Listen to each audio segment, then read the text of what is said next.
Ava, Aram, Aryen, Avesta, Azad, Belki, Bejeng, Dara, Deng, Do, Doz, Jeje, Lis, Lorya, Ma Müzik, Mori, Na, Nubahar, Pal, Payiz, Ronya, Roşna, Sidar, Sitaf, Tigris, Vate, Vardoz, Zilan, Ziz.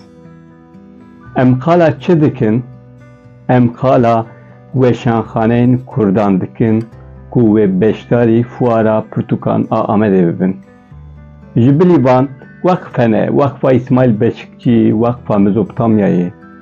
Komele hene komeleya wêjekarên Kurd, komeleya lêkolînên çand, dîrok û wêjeya devkî.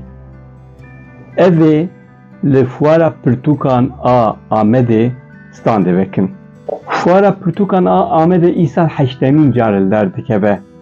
Ji ber ku weşanxaneyên Kurdan kedeke mezin didin pêşî me navê wan xwendin. Weşanxaneyên me li gel pirtûkên xwe yên nû li gel nivîskarên xwe wê li fuarê bin. Ne tenê ev, li gel van wê gelek çalakiyên çandî jî li dar bikevin, wê gotûbêj hebin, wê panel hebin. Ma müzik wê konsertek piçûk bide û ew li benda xwendevanên xwe ne.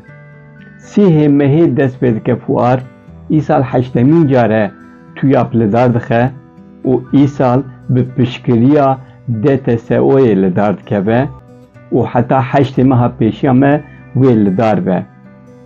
Em jî bendêne weşanxaneyên me tenê neyên heştin. Xwendevan herin berwan wana bax bin, pirtûkan bistînin, sohbetê bikin û fuarekek geş derbas bibe. Di vî warî de yew Kurd yekîtiya weşangerên Kurd gelekî ket da. Ji bo sazkirina organîzasyonekî baş gelekî ket da.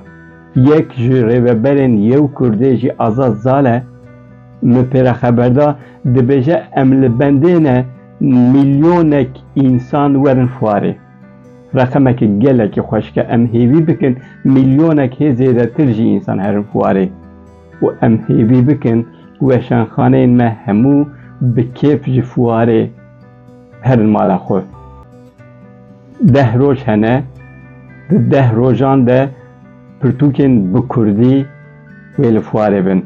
Agahiyên zêdetir hûn dikarin ji malpera diyarnamê bixwînin, bibînin. Li ser çalakiyan jî li ser weşanxaneyê ku beşdar dibin jî sê deqeyê me ji bo fuara îsale bila serketî be.